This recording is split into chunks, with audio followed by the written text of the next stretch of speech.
What's up, guys? 5 tips on how to stay sober in early recovery. I know these worked for me. I cannot say they'll work for everybody. This is my own subjective, if you will, personal experience. Man, I stuck to these 5 tips on staying sober and it worked. They weren't called 5 tips on staying sober when I did this. These were just things through my experience that I picked up. And if you watch my earlier videos, you'll find out. If you're new to the channel, my name's Derek. I have 4.5 years clean off all substances. I took an abstinent route. That does not mean that I'm against other routes. I just want to make that clear. But I'm going to go ahead and jump right into tip number 1. People. How important are people? Anyone that you ever listen to that's like running multi-million-dollar businesses will tell you who you surround yourself with is who you'll become. Surround yourself around successful people and you'll become successful. I've been to meetings, all sorts of recovery meetings, and they always say stick with the winners. Who are the winners when you go to a recovery meeting? Those who recovered, those who are with years of recovery and know how to stay clean. There are things you have to do. You can't just come off the drug and not change things in your lives if you're like me and stay clean. So this is the purpose of the video, and I'm going to give you guys details as to why these things work, but also the tips on what to do maybe if you're willing to, that'll keep you from relapse or going back. I surrounded myself around people who wanted me to recover, who wanted me to get clean. And when I did, I saw the results. The results started to become when I had a bad fall, or I started struggling, or emotional trauma, or anything happened, depression set in, they had my back. They knew I needed love and encouragement, not discouragement. They knew, hey, I understand. And most of the people I surrounded myself were also like me, except they succeeded and got clean. That's why it's vital to be around people who are in recovery. Number 2 are places. If you're going around the same places that you're buying your dope from, or the same doctor's office that you know that doctor will write you that script, or whatever. And this doesn't go for people who know how to properly use these things, like they might be prescribed a medication that another person might be addicted to. I'm talking about you, the person who might be honest with themselves and saying, I'm probably addicted to these things, or I'm struggling and I can't stop. Going around certain places, environments, cause influence on us as people. No matter where you go, eventually an environment will cause an effect. To give you an example, my brother was shooting up, okay? He was really bad off, shooting up cocaine, and I remember him doing cocaine and heroin, and he was so bad off, we all thought he was gonna die. Absolutely. There was no doubt in my mind that he was something had to happen soon. I went to his house. He was shooting up right in front of me. I had a goal on getting him into rehab.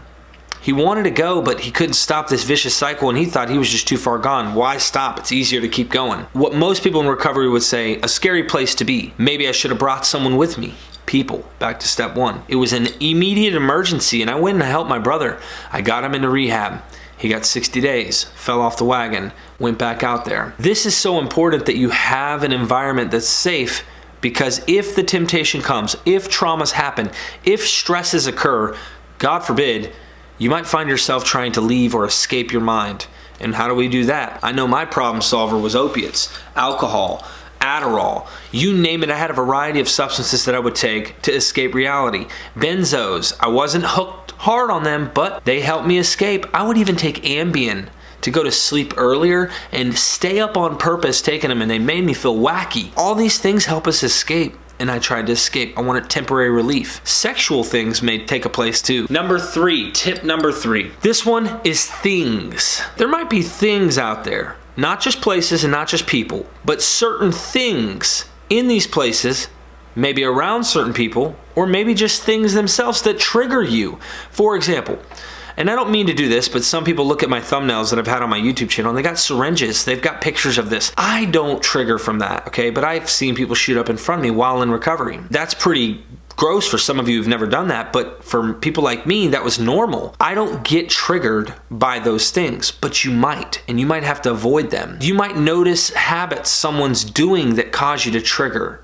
There's some things, objects, like my sister used to say. She's a meth addict, right? She's recovering now. She would look at foil and spoons and things with shiny, like objects, and they would trigger her. They would make her think about using. So sometimes early in recovery, you gotta avoid people, places, things. This is tip 1, 2, and 3. This is very important. This is basic 101 in recovery. If you go to a rehab, they're going to suggest the same stuff. Step number 4, relationships. A lot of people think this is a gray area. They're not so sure. Well, I had gotten in a relationship and it was successful. I ended up in a serious relationship within the first year of recovery and it was good for me.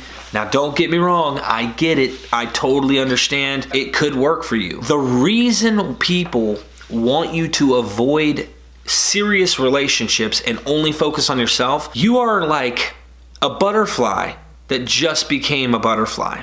You came out of the cocoon, you're in a very fragile state, your emotions are already going to be tested. Now, this is why it's difficult to stay out of relationships, in my opinion, early in recovery. And there could be other factors that play a role, but the factor I want to play in is your hormones.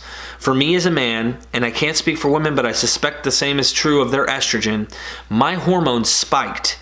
Out of nowhere, my body started to produce hormones, my testosterone, on a level it hasn't in a very long time. I ended up getting this testosterone boost early on at some point during my recovery that caused me to start to act irrational. I started thinking anger and I had a little bit of like a temper. My testosterone caused me to feel that way. When my testosterone rises, I as a male am attracted to the opposite sex, so I have this draw towards women. I could see how easily a man who's been suppressing his testosterone using whatever the substances may be, whether they're illicit drugs off the streets, prescriptions from doctors, could even be maintenance substances like Suboxone. And when you're coming off of these things, your testosterone's low. And then all of a sudden, boom, a lot of times it spikes and you start to see that girl in that meeting, or you start to see that girl at work, whatever it may be, she looks attractive, or you go for it. And when you do, a lot of times we got problems. We have issues. They find out we have issues. They don't like our issues. We don't like their issues. A breakup happens, or something traumatic happens, or one of them relapses and the other one's there with them, and there's a heartbreak. Now the emotions are running. Now it's insane. Oh my God, I've got to feel numb. I have to feel better. I've got to relapse. And I had a friend recently do that. There's a lot of people that I know that have had struggles with these things and relationships. Don't get into any serious relationships early in recovery. Some people view sex in a totally different light than others. There may be people who don't have to be serious who are sexually active, and they somehow can separate the two. It's just like people in recovery who talk about, well, I was addicted to cocaine or meth, and I wasn't addicted to alcohol. I can drink a beer and put it down. Hey, I'm not going to tell you that you can't. I know people who can. That's crazy. I don't know how. I can't do it. I wish I knew how to drink a long time ago. I'm just not able to do it the same way normal people do. I'm not encouraging you to go drink though. I want you to understand there are people who aren't alcoholic with alcohol, so to speak, who don't drink on purpose because they feel like once they have a beer, like having other stuff, it opens the door for them. And that's what alcohol did for me as well. Tip number 5. This is so my personal experience, okay?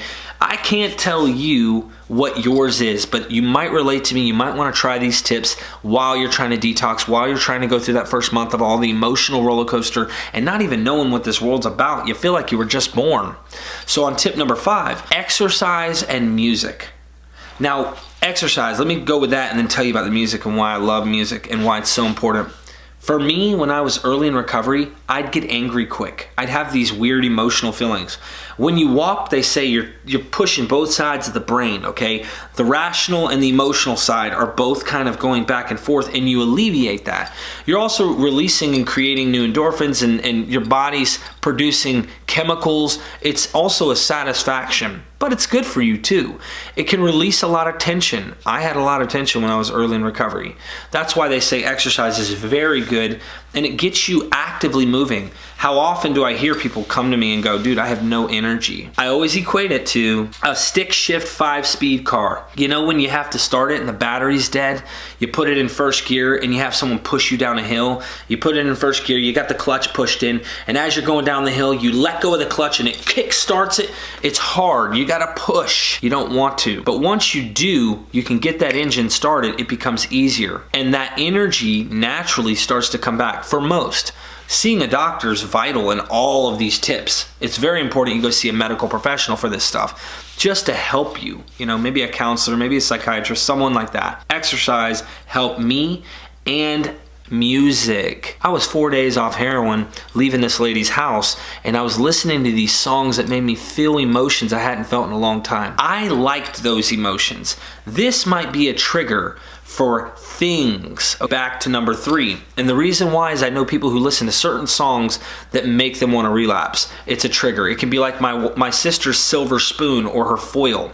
Music helped me want to push forward. But then again, in early recovery, very early recovery, I only listened to inspirational, motivational, good music. I've been married for almost 14 years to the same woman, and I wasn't the best husband. I was very, very bad off on these drugs, so I neglected her, I neglected my kids. So I listened to music that made me look at her and hold her by the head and say, baby, I love you. I want to be a better dad. I want to be a better husband. I want to be a better human being. I want to be a better person for the whole wide world. And she accepted me for that. She knows that deep down I wasn't the person I was acting like, that I was actually a good person. These are the top 5 things I personally think will help anyone who's in early recovery stay clean and eventually can get serious time. Now, some of these tips might slowly be redefined by you as you become stronger in your recovery, but never lose sight of what you can always return to even while you're in recovery so that you don't relapse. Okay, am I in a bad place? Is this relationship not a good one? Should I focus on myself more? Am I listening to this music that's influencing me to use drugs? Because a lot of hip hop does that. Am I not exercising and maybe I'm depressed because I'm not being proactive in my life and I feel like I'm stagnant and I'm not really doing what I'm supposed to? Am I around the right people? Are there people who really want what's best for me here? Do they have my interest in mind? If not, I'm gonna find some people. These are selfish tips in some sense,